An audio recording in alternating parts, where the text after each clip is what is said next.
By the time the sun rose over the Ardennes, headquarters had already filed them as dead. A single sentence on a crumpled report sheet. Platoon B, 3rd Battalion, presumed lost in action. But out in the frozen forest, men were still breathing. Snow hangs heavy on black tree branches, turning the forest into a cathedral of silence. Smoke curls low between the trunks, mixing with frozen breath. Shell craters the ground like open graves. Jack Turner, 22, crouches behind a fallen tree, his gloved fingers wrapped around his rifle. Frost clings to his eyelashes. His lips are cracked, his cheeks hollow. Behind him, shapes move in the blue dawn light. A dozen men, maybe less, bundled in torn winter coats, eyes sunken, faces smeared with dirt and sleep deprivation.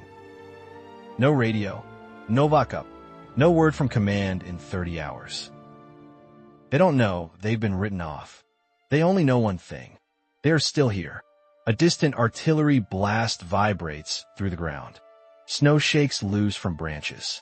Jack looks up, listens, and whispers without turning his head. "Congratulations, boys. We're ghosts now." The platoon gives no answer. They are too tired to laugh and too stubborn to die. Before they became ghosts in the frozen woods of Belgium, every one of them had a life, a home, and a version of themselves that never expected to vanish into a forest no one would remember.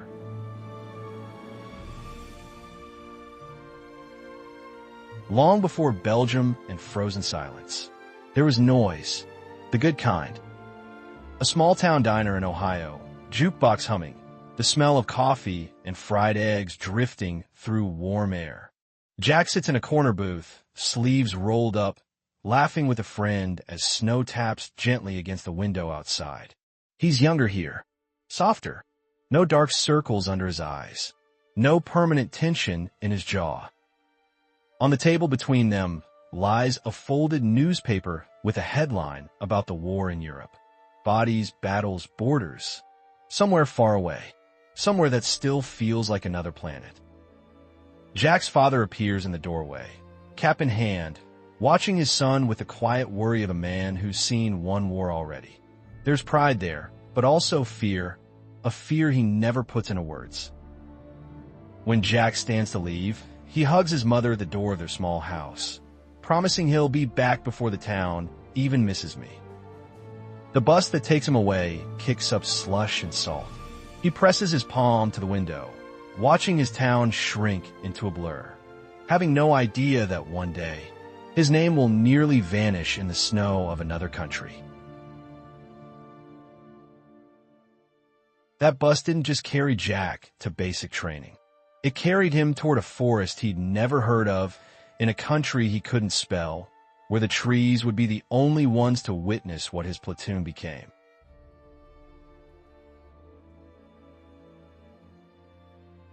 They told them the Ardennes was a quiet sector.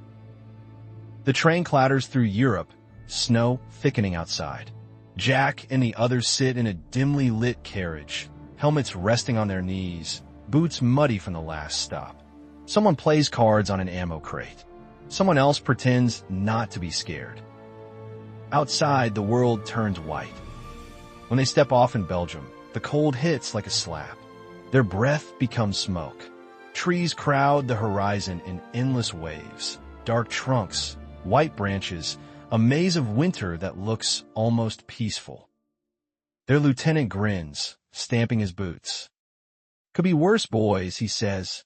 "Trees don't shoot back." They dig into frozen ground, build foxholes, string up camouflage netting between the pines. For a few days, the war feels distant. They drink bad coffee, write letters home, complain about the cold. Jack stands watch one night, listening to wine slip through branches. Snow falls softly, covering yesterday's footprints. For a moment, it almost feels like the world has forgotten them. But the forest hadn't forgotten. It was just holding its breath, waiting for December 16th, 1944, when the quiet sector exploded. It begins as a sound too big to understand. A low rumble at first, like distant thunder rolling over hills. Men glance up from their foxholes, spoons halfway to their mouths, cigarettes burning down unnoticed. Then the sky opens. Artillery shells tear through the clouds and slam into the forest with a violence that defies language. Trees explode into splinters. Snow becomes shrapnel. The quiet sector ceases to exist in a single, deafening minute. Jack throws himself into the bottom of his foxhole as dirt and snow rain down. The ground convulses under him. The air itself becomes shrapnel-loaded, full of screaming voices and razor-sharp wood. Somewhere to his left, a man yells for his mother. Somewhere to his right, someone doesn't finish their scream. Jack presses himself against the frozen earth, trying to make himself smaller than the hole he occupies. The barrage goes on and on and on, as if the sky has forgotten how to stop firing. When the shelling finally eases, the forest is not the same forest. Trees lie broken like fallen giants. Snow is churned black. The quiet sector is now the front line of the largest German offensive the American army has ever faced. And in that chaos of splintered wood and ruptured earth, the first small cut in the platoon's connection to the outside world is made, the cut that will turn them into ghosts. The forest is still echoing when the radio dies. Inside a crude dugout covered in logs and snow, their radio man struggles with the set. Wires hang like vines.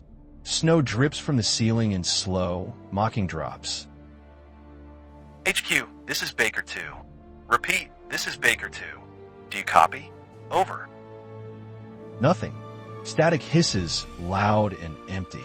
The sound of distance. Jack wipes blood, not his, from his cheek and leans in. Maybe the antenna's damaged, someone mutters. The radio man adjusts dials with shaking hands. HQ, we are under heavy artillery and armor assault. Requesting coordinates, support, orders, anything. Do you copy? Over. Silence. The lieutenant stares at the radio like it's a coffin. Try again, he says. They try. Again. Again. Again. Nothing. Jack feels a specific kind of fear crawl into his chest. Not the fear of bullets or explosions, but the fear of being cut loose. Of fighting in a war where no one knows where you are or whether you're still alive. That night, as they huddle around a dimly glowing cigarette in the bottom of a frozen foxhole, someone says what they're all thinking. If they can't hear us, they can't know we're still here. No one responds, because there is nothing to say. By the time command realized the radio silence wasn't just bad weather, the forest had already swallowed Baker 2, and the men inside were beginning to understand what it meant to be truly alone. Night drops on the forest like a curtain of iron. The snow stops falling, but the cold grows sharper, biting through wool, canvas, and skin. The trees are so close together that the sky is just a narrow strip of black between their branches. Somewhere, artillery still thuds in the distance, a constant reminder that the world beyond the tree line is on fire. Jack sits at the lip of his foxhole, rifle resting across his knees, listening. Not for birds, not for wind, for boots.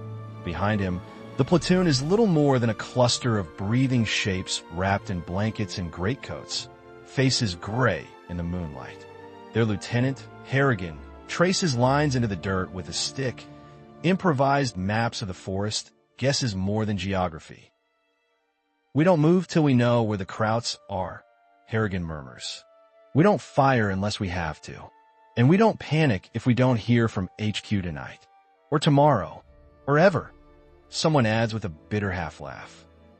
The joke evaporates in the cold. Jack stares into the trees. He can feel the silence pressing against his eardrums, a heavy, suffocating thing. No radio, no flares, no distant engines from friendly tanks. Just forest. Just darkness. Just them. He reaches into his pocket, pulling out a crumpled letter from home. Never finished, never sent. Hey Ma, don't worry. They say this is the quiet part of the war. The words sting now. He folds the page without reading more. A twig snaps somewhere deeper in the forest. Every muscle tightens. Rifles rise. Breath catches. They wait. And the forest waits with them. Then nothing. Just wind slipping between trunks again. Someone exhales. Someone else mutters a prayer. Jack keeps his rifle up a few seconds longer than everyone else, then slowly lowers it. If they can't hear us, he thinks, does that mean no one knows if we die tonight? The idea crawls inside his chest like ice. The first night passes with no orders, no relief, and no radio contact. Only one thought repeats itself in the back of every mind. We're on our own. By dawn, hunger had joined the cold, and the forest, which had seemed merely empty, began to feel crowded, with enemies they couldn't see and decisions no one wanted to make.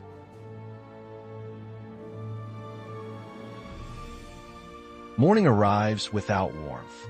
The forest glows a pale gray, snow-crusted over the destruction from the day before. Smoke rises in lazy columns from craters and shattered tree trunks, as if the earth itself is still smoldering. The men eat what's left of their rations, crumbs of hard biscuits, cold canned meat, the last bit of coffee, now just a memory. Their breath steams as they chew in silence, the sound of their teeth grinding almost louder than their voices. Lieutenant Harrigan studies what passes for a map. It's more patchwork than cartography. Pencil lines, smudges, circles drawn in the margins. We can't sit here and freeze waiting for orders that aren't coming, he says finally. We move east toward the last known friendly lines. If the Krauts push through, we'll hit them. If they didn't, we'll link up. You sure HQ still wants us? One of the men asks quietly. They don't even know if we're breathing. Harrigan doesn't answer that.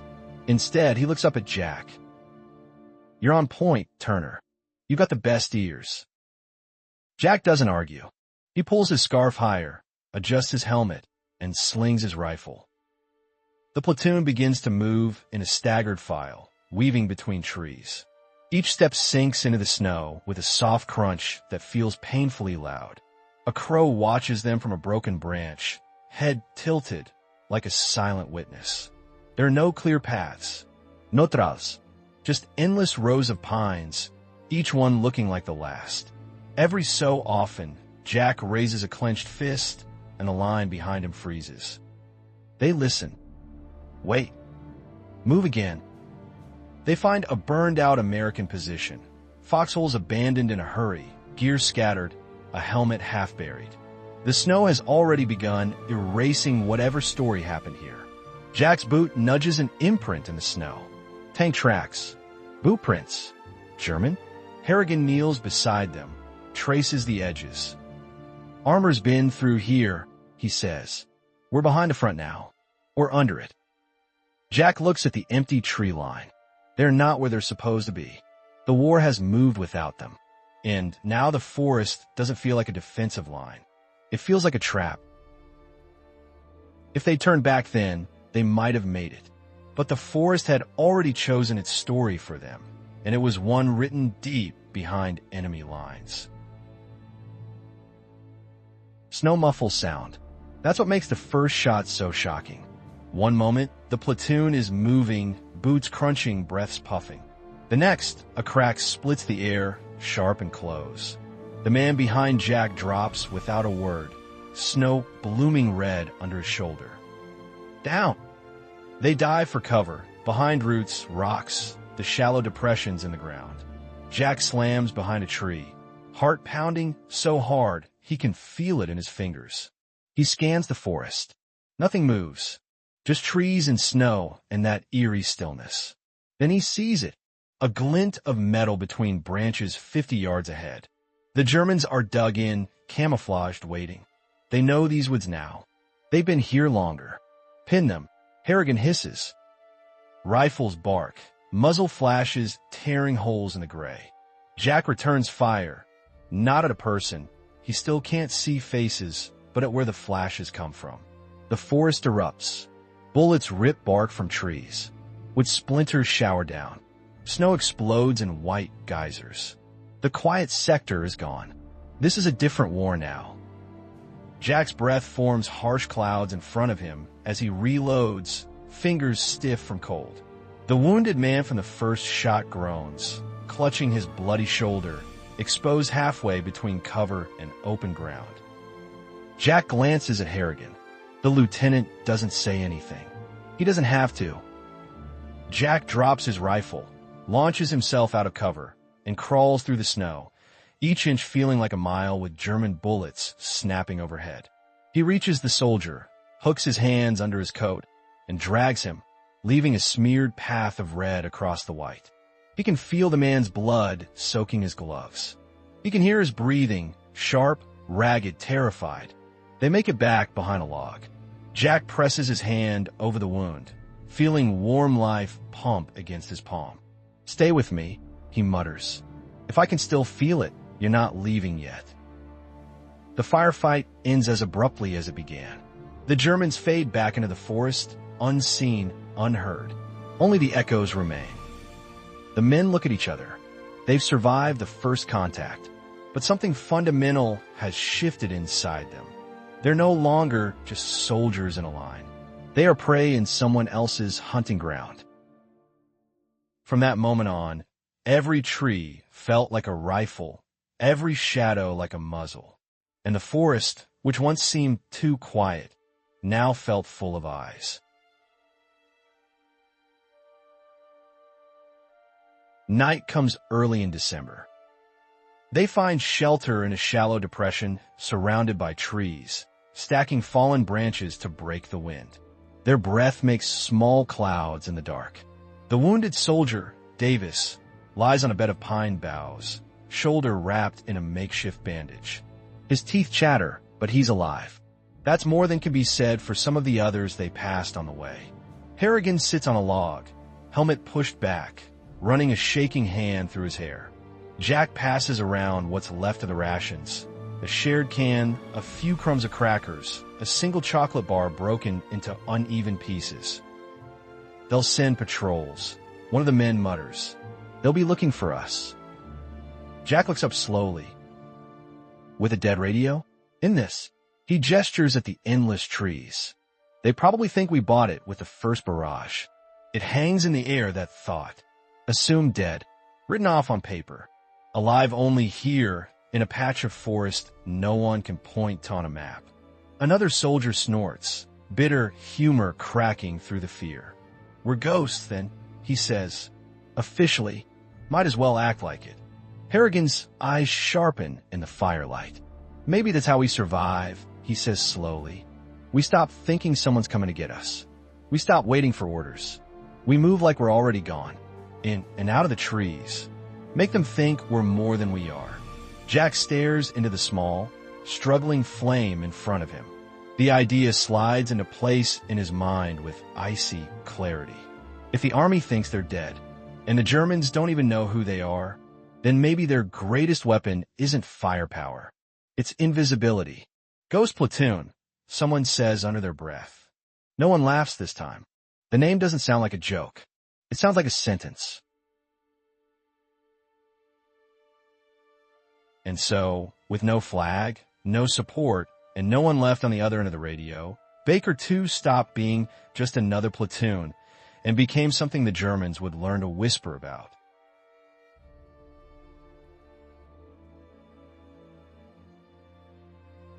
They test the idea the next morning. Fog hangs low between the trunks, turning the forest into a shifting maze of gray. Visibility drops to a few yards at a time. Sound is swallowed quickly. Perfect. Harrigan sketches a quick plan in the snow with a stick. German patrol route. Likely crossing. Ambush spots. No grand trap. No Hollywood heroics. Just math. "They think we're gone," he says. "So we hit them like something that came back wrong." Jack takes a small team forward. 3 men, spaced apart. moving in parallel through the haze. Every step is deliberate. Every snapped twig feels like a shout. They hear the patrol before they see it. German voices, boots, the soft metallic rattle of gear. Jack slides behind a tree, steadying his breathing. He can see them now. 6 figures, silhouettes in the fog. White smocks over gray uniforms. Rifles slung casually. Relaxed. Unworried. They don't know the dead are watching them. On Harrigan's distant signal, a soft bird-like whistle that barely carries. The forest erupts, but only for a moment. 3 shots. Precise. Cold. 2 Germans fall. The others dive for cover, panic exploding where calm was second to go. Jack and his men vanish. No follow-up attack. No Scoutith Komans. Just sudden death, and then nothing. By the time the Germans regroup, there's no one to fire back at. The snow holds footprints that lead everywhere and nowhere. From a ridge above, Jack watches through the trees as the shaken patrol drags their dead away, spinning in circles, searching shadows. They're jumping now. One of Jack's men whispers. Good. Jack answers quietly. Ghosts should scare people. For the first time since the artillery fell, the platoon feels something other than helplessness. They feel dangerous, but the cost is immediate. They've also announced their existence behind enemy lines. And once the enemy knew the quiet sector housed something unseen and unfriendly, the forest stopped being just cold and became a hunting ground for both sides.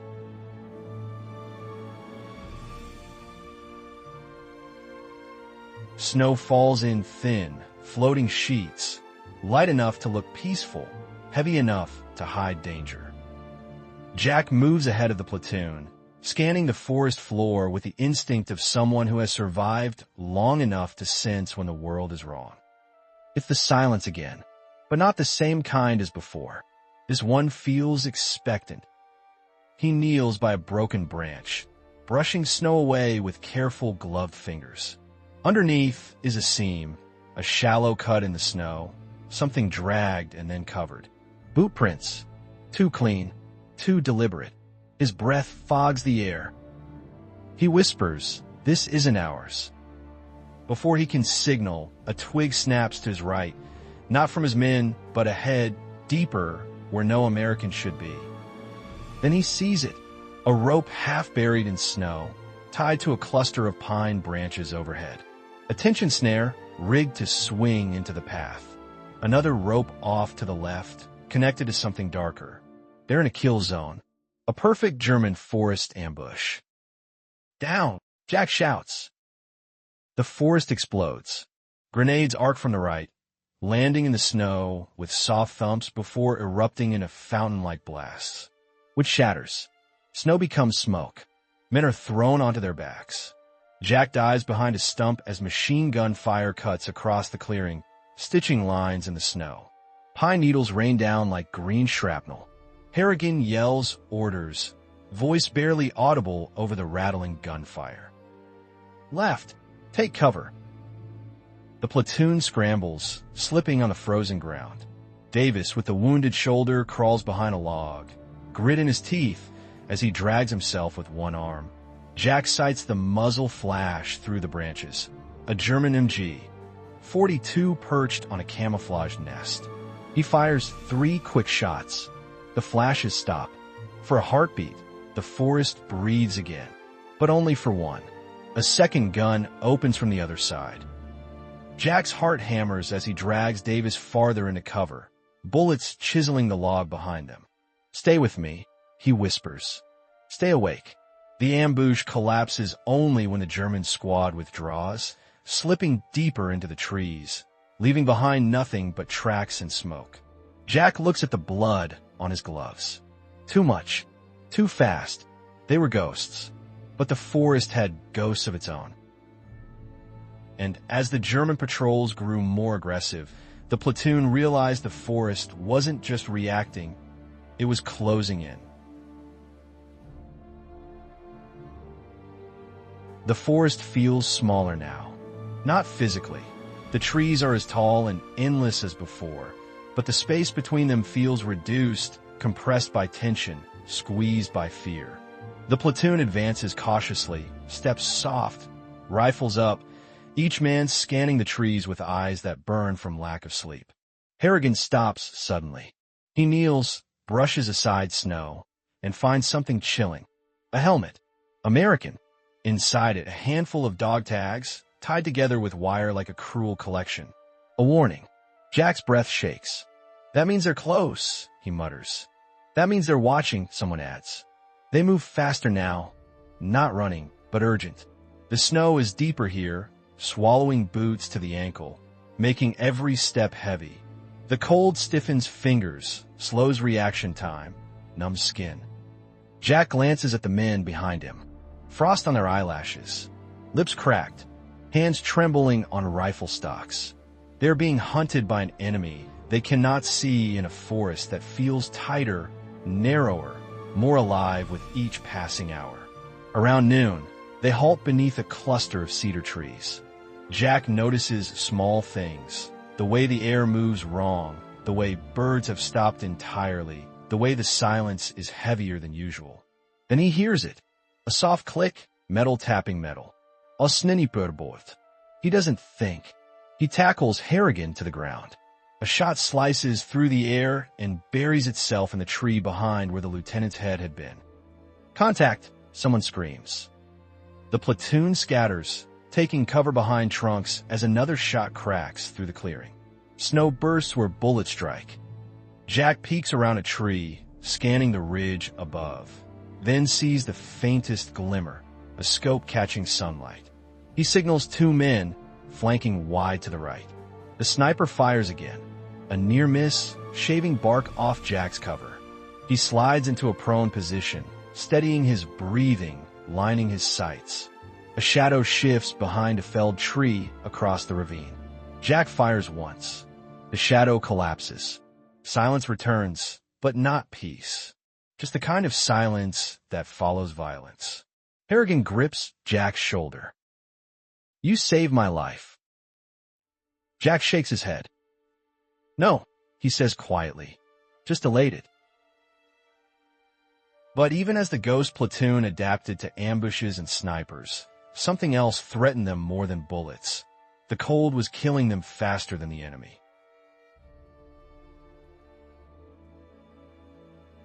By the fourth day, the cold becomes a living creature. Frostbite blossoms on fingertips like bruises.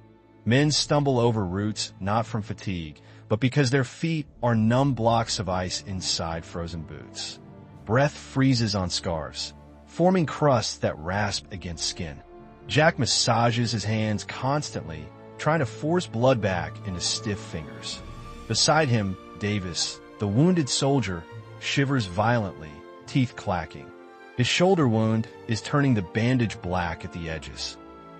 We need fire, one soldier says. We make fire, they see us, Harrigan answers. So we freeze. No, Jack says. We ration movement. We keep walking. We keep circulation. And Davis stays between two warm bodies when we stop. The men do as he says because they trust him now, not because of rank, but because Jack has kept them alive through decisions that were never his to make. They huddle together when resting, leaning back to back for warmth. The forest breathes cold into their scalps, their spines, their bones. At dusk, snow begins to fall again, heavier this time, thick flakes drifting down like ash. Jack looks up at the sky, watching the snowfall distort the already dim light. The cold isn't just uncomfortable. It's strategic. It is thinning their strength, slowing their minds, blurring their senses. It's like the forest wants us dead, someone whispers. Jack doesn't answer. He's starting to think the same. But the cold wasn't the only pressure closing in. As the snow thickened, the Germans tightened their noose, and the ghost platoon was about to stumble into its deadliest hour.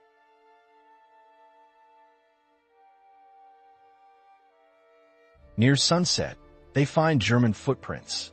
Not old ones, fresh, still crisp on the surface, not yet softened by snowfall. Harrigan crouches next to them, jaw tight. Patrol, he says quietly. Close. Very. Jack scans the tree-line, pulse rising. They're hurting us, he murmurs, pushing us east, toward the ravine. The ravine, a natural bottleneck, a place you don't want to be when surrounded. The platoon moves faster, boots crunching in a rhythm of dread. The trees narrow ahead. The path steepens. Snow collects in deep drifts at their ankles. Then the forest erupts again. Gunfire from the left, then the right, then ahead. Dozens of muzzle flashes pierce the dusk. The Germans aren't hunting them anymore. They're flushing them out. Down, into cover. Harrigan yells. But there isn't cover. Just trees too thin to stop bullets, and snow too deep to sprint through. Jack grabs Davis, dragging him forward as bullets whip past his legs. Another man falls behind them, hitting the snow face first without a sound. They slide behind a fallen log, barely enough to shield two men. Harrigan returns fire, shouting orders drowned by the echo of rifles. The forest pulses with noise, each burst of gunfire sending birds exploding from branches. Jack looks up toward the ridge. More Germans. Dozens. Silhouettes moving like dark stains against the snow. They're not fighting to kill. They're fighting to corner. And corner them they did, into a place the Ghost Platoon would never forget and few would survive.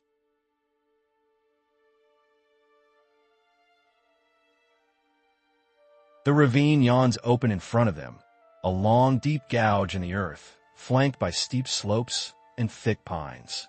Snow has gathered at the bottom in soft mounds, reflecting the last orange streaks of daylight. They skid down the slope, sliding on boots, grabbing roots to slow their fall. Bullets kick up plumes of snow behind them. When they reach the bottom, the world narrows. Echoes bounce between the walls.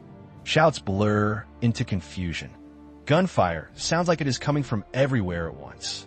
The platoon forms a rough semicircle, rifles aimed upward as Germans appear along the rim. Jack kneels behind a rock, pulling Davis beside him. Turner, Harrigan yells, "Can we move right?" Jack looks. The slope is too steep. Snow too deep. Trees too thick. No way.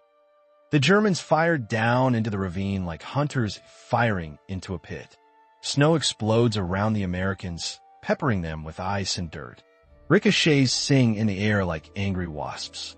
Jack returns fire, each shot calculated, each breath steady despite the chaos. He sees a German soldier fall, rolling down the slope until he lies still in the snow. But the others push forward, forming a line along the ridgeline. Harrigan crouches beside Jack, face smeared with soot. "We don't die here," he growls. "Not in a hole. Not like trapped animals." Jack nods, though fear claws at his stomach. "We climb," Harrigan says. "In the open?" Jack asks. "In the open," Harrigan repeats. It's madness. It's suicide. But it's also the only way out. Jack grips Davis's good arm. "You climb with me.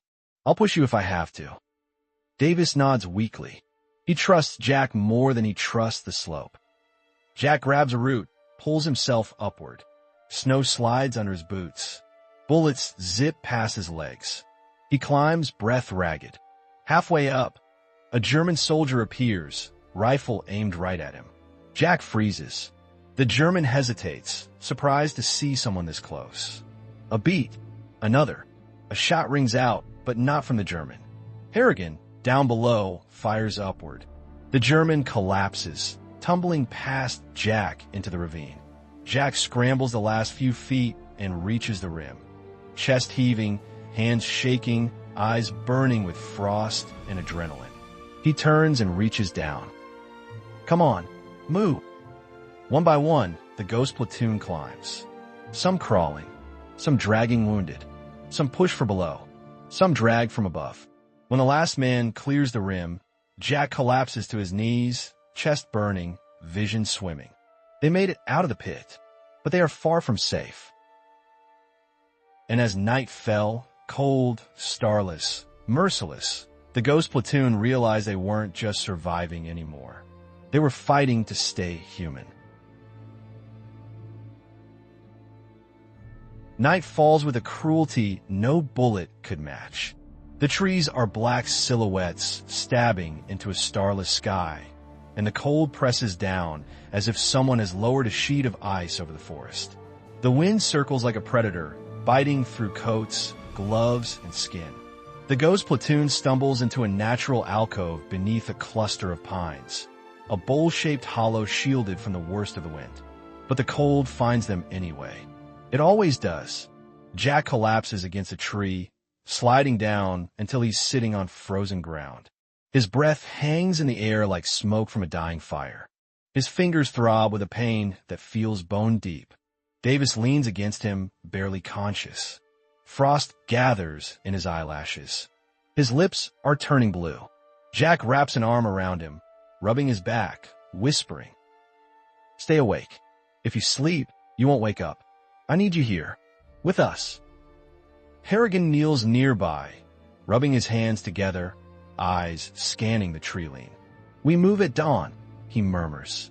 One of the men coughs, a dry, hollow sound that echoes through the alcove like a warning. "Move where?" someone asks. "We don't know where friendly lines are. We don't know where the Germans are." Harrigan closes his eyes. "We move because stopping is dying." The men huddle close, forming a tight circle. They share body heat, passing what remains of their water, ice chips inside metal caps, and telling half-mumbled stories of home to stay awake. Jack stares into the darkness.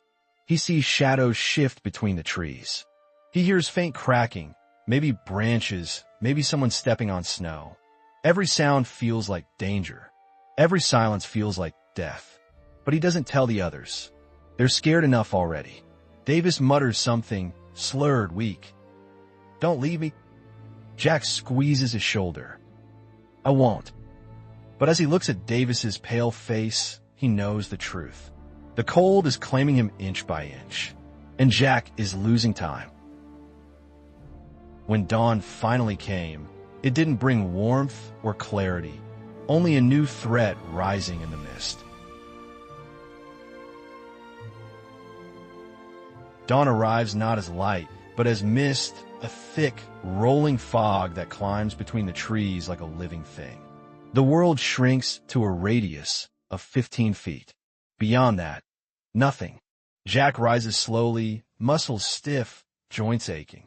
His breath feels like it freezes before leaving his mouth. The others stir, groaning, shivering, coughing. "Up," Harrigan whispers. "We move now." They form a tight column, hands on the shoulder of the man ahead to avoid losing each other in the fog. The snow hides their prints almost immediately. Jack takes point. Every step is slow, measured. Every sound is magnified. His own breath, the crunch of snow under boots, the distant creak of trees shifting under frost. Then he hears something else. Footsteps. Soft. Deliberate. Not theirs. He freezes, raising a fist. The platoon halts behind him. He listens. The fog breathes. A distant clicking sound echoes, metal on metal. A rifle being checked. A bolt being tested. German. Very close. Jack signals silently down. The men drop to their knees in the snow, pressing themselves against roots and trunks. Shapes drift in the fog. Vague silhouettes, gray on white, moving slowly, steadily. The Germans are sweeping in lines, searching, their whispers carrying softly through the mist. Jack grips his rifle so tightly his knuckles ache. A silhouette stops only yards away. Too close. Way too close. Jack holds his breath. The man listens, tilts his head, steps forward. Jack can see the outline of his helmet now, the rifle in his hands, the shape of his pack. If he takes 2 more steps, he'll see all of them. Jack shifts his rifle slightly, almost imperceptible. One of the soldiers behind him makes a tiny gasp, too cold to stay silent. The German stops. He knows. He knows something is here. Jack's heart slams against his ribs. The German lifts his rifle. Jack moves. He lunges forward, grabbing the man's coat, dragging him into the fog before he can shout. They tumble into the snow, grappling in silence. Jack covers his mouth. The man thrashes, kicks, claws for breath. The struggle lasts seconds. Long, brutal seconds. Then nothing. The fog swallows the body. Jack crawls back, snow sticking to his gloves. His men stare at him, wide-eyed. Not with judgment, with understanding. They must survive. There's no room left for innocence. But the fog that hid them couldn't hide them forever. Not from the men who'd been tracking them since the ravine. The fog thins by mid-morning, just enough for Jack to see motion behind them. Dark figures, multiple, moving in coordinated lines. Not random patrols. Hunters, elite German trackers, the kind sent to deal with problems, not regular infantry. Their winter smocks blend with snow, their movement steady, efficient, men trained to find what does not want to be found. Jack signals Harrigan. "They're on us," he whispers. "Maybe a full squad, maybe more." Harrigan doesn't hesitate. "We don't fight, we outrun." But outrunning train trackers in deep snow is a nightmare. The platoon moves fast, but the forest slows them. Down branches, hidden holes, uneven drifts. The cold punishes every mistake. Behind them, the Germans advance. Not sprinting, not shouting, just closing the gap with terrifying patience. Jack glances back. A flash of white, a glint of steel. Too close. The platoon breaks into a run, stumbling through snow up to their calves. Breath burns in their lungs. Davis is almost dragging his bad leg now. Jack lifting half his weight as they go. A shot cracks behind them. Then another. Snow kicks up near Jack's feet. "They have rifles sighted on us," someone shouts. Jack yanks Davis behind a fallen tree, bullets slicing through branches overhead. Harrigan fires 3 quick shots to suppress, then signals the men to keep moving. "Don't stop. Move." Jack drags Davis again, teeth gritted, legs numb. His lungs feel like they are turning to ice. The trackers don't rush. They advance like men closing a trap. One step at a time. Steady, methodical, inevitable. And in that desperate retreat, the Ghost Platoon found something they didn't expect. The ruins of a forgotten farmhouse that would become their last line of defense. The forest breaks unexpectedly, snow giving way to an open patch of ground. In the middle of it stands what used to be a farmhouse, or at least the bones of one. Stone walls collapsed in places. Roof gone, windows shattered, a chimney leaning like a drunk soldier. But it's shelter, and cover, and a place to make a stand. Harrigan signals the men inside. Jack hauls Davis over the broken threshold, laying him against the last intact wall. Snow blows through the open ceiling, settling on shoulders and helmets. The floor is covered in broken planks, smashed furniture, and old soot. Somewhere in the corner lies a rusted iron stove, useless but familiar, something human in a world turning inhuman. The Germans are close. They hear the hunters shouting commands, spacing out, surrounding the structure.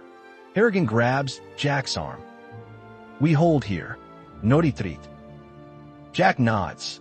It's insane, but running isn't an option anymore. The platoon spreads out. Men behind the broken wall, behind the fireplace, behind overturned tables. Breathing slows. Fingers curl around rifle stocks. Hearts pound against ribs.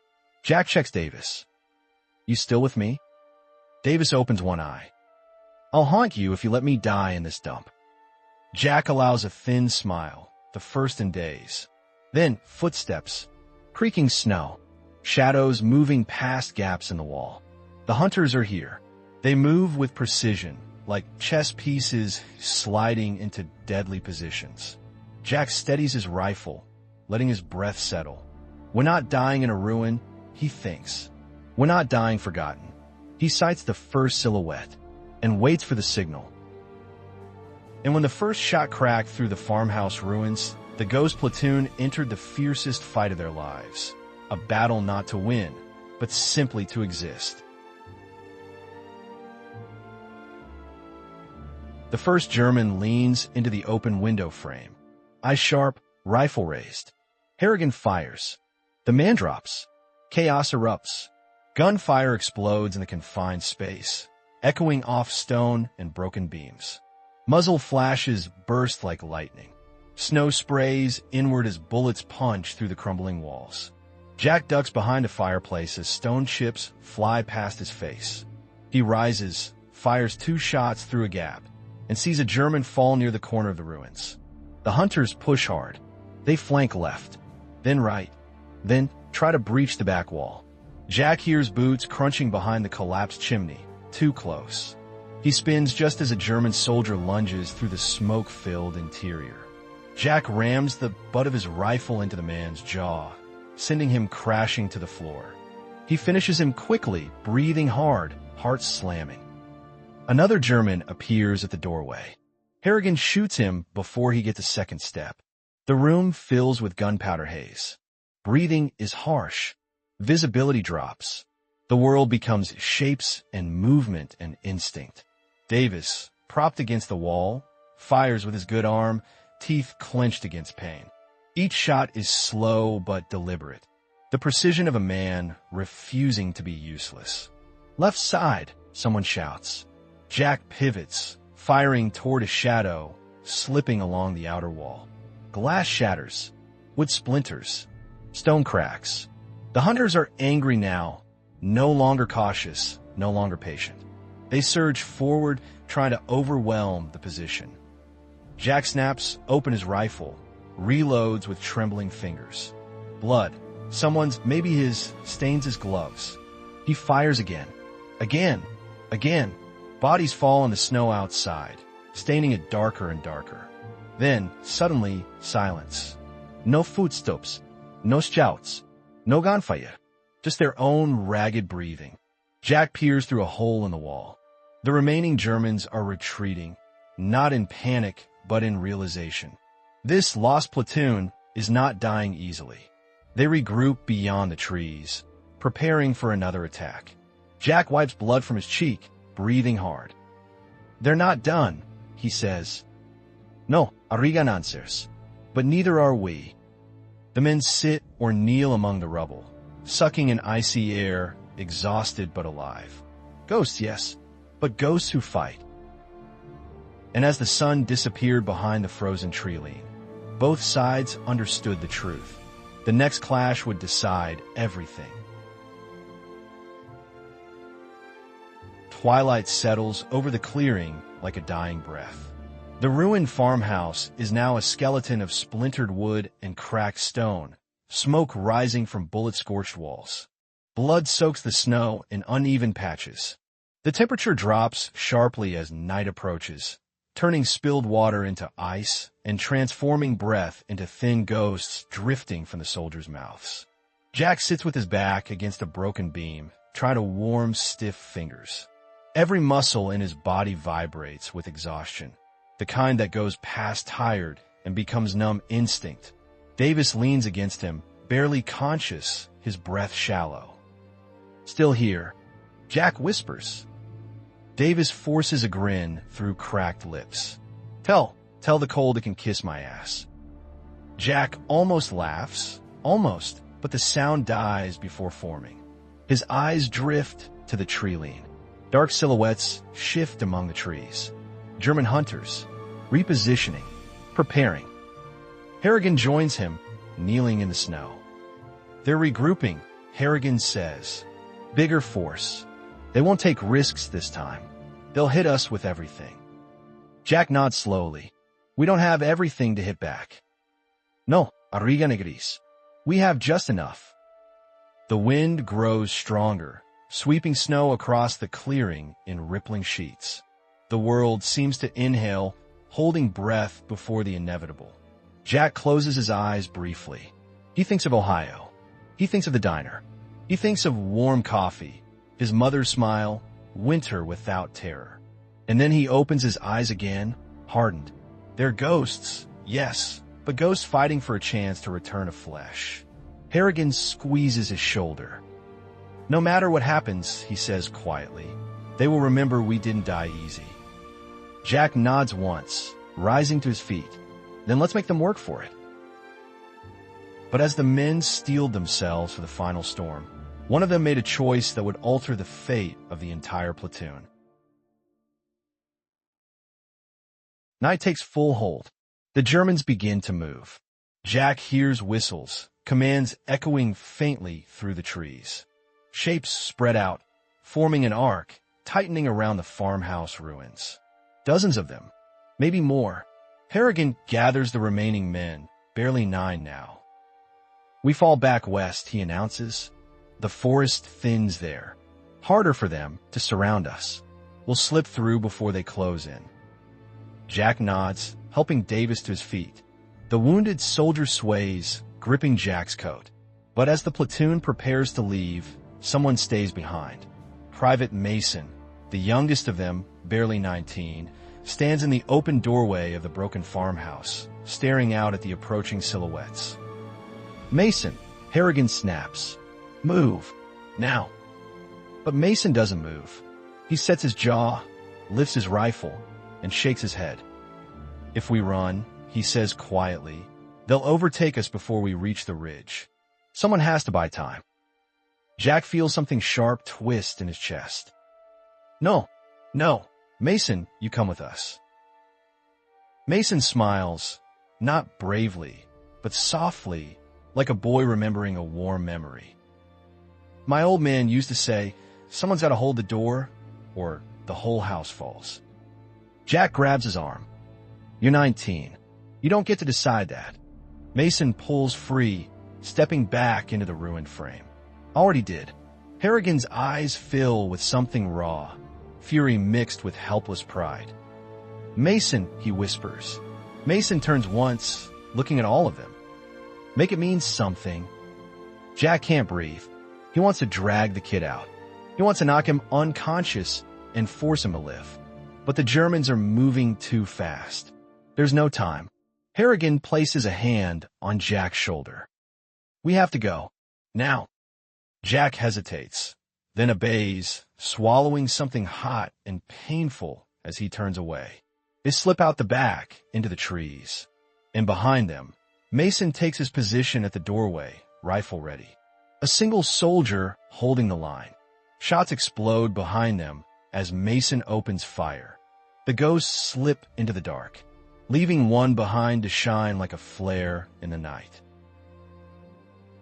But Mason's sacrifice was only the first cost the forest demanded. The second would hit Jack harder than any bullet.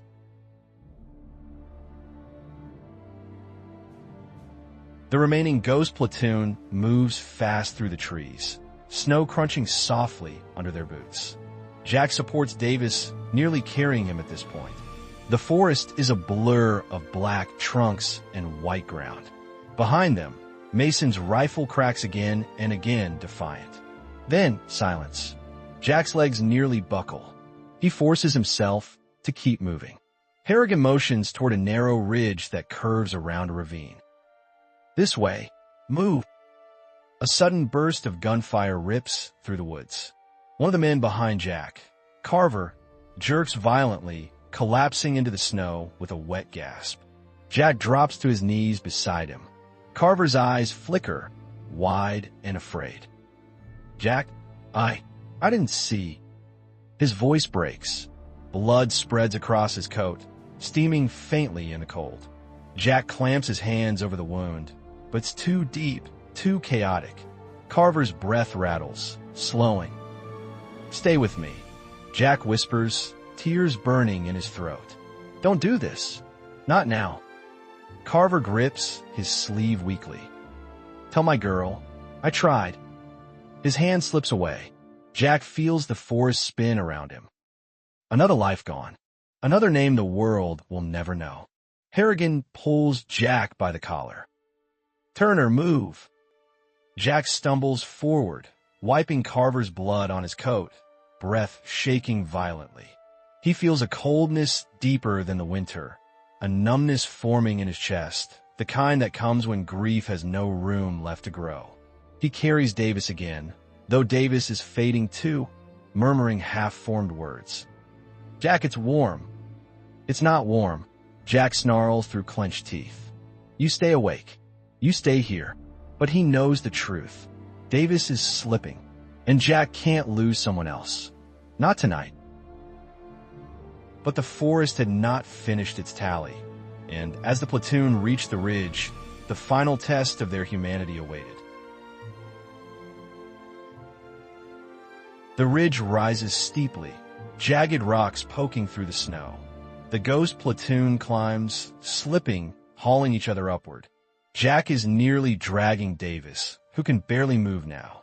The Germans crash through the forest below, shouts echoing, rifles cracking. Jack shoves Davis behind a boulder near the ridge top. "Stay here. Don't close your eyes." Davis's gaze is unfocused. "Jack, I am tired." Jack grabs his face with both hands. "Don't close them." The Germans appear below, a wave of white smocks and rifles emerging from between the dark trunks. Harrigan and the last few men take firing positions behind rocks, breathing hard. "Hold them," Harrigan barks. Jack fires down into the moving shapes, bullets sparking on stone, tearing into snow.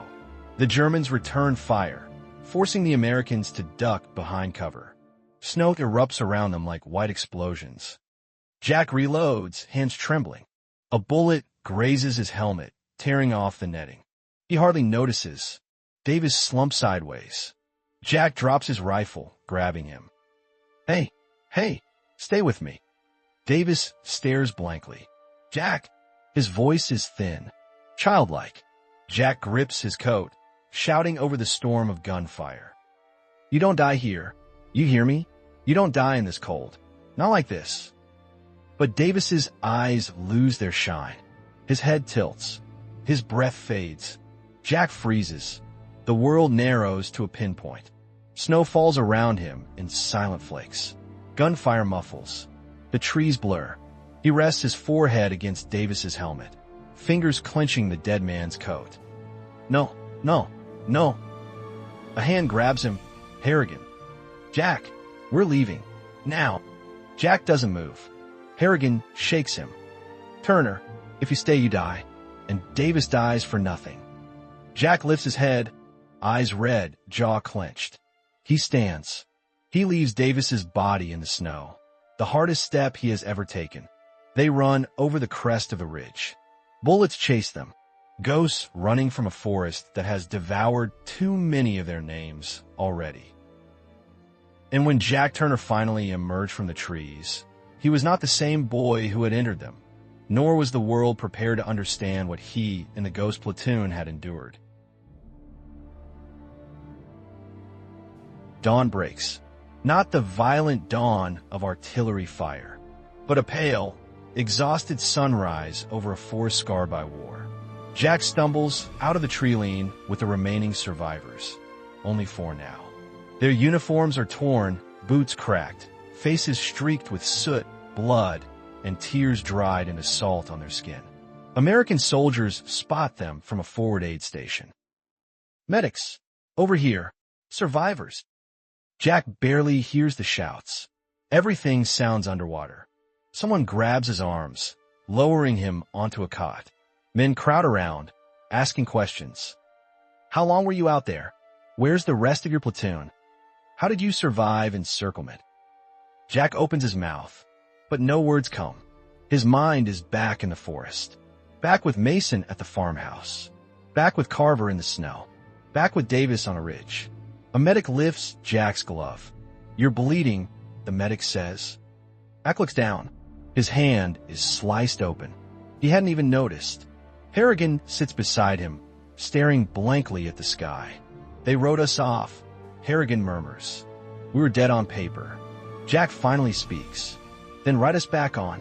The medic nods, half smiling. "You're the ghost platoon now," he says softly. Words spreading already. Jack closes his eyes. Not to sleep. He knows the nightmares waiting there. but to breathe, to let the cold finally leave his bones. Snow falls again in gentle flakes.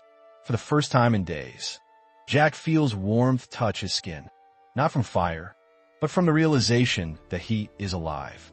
The world will never know every detail of what happened in that forest, but the trees know, the snow knows, Jack knows, and that is enough. Fade out on Jack's face. Young, scarred, haunted, alive. The end.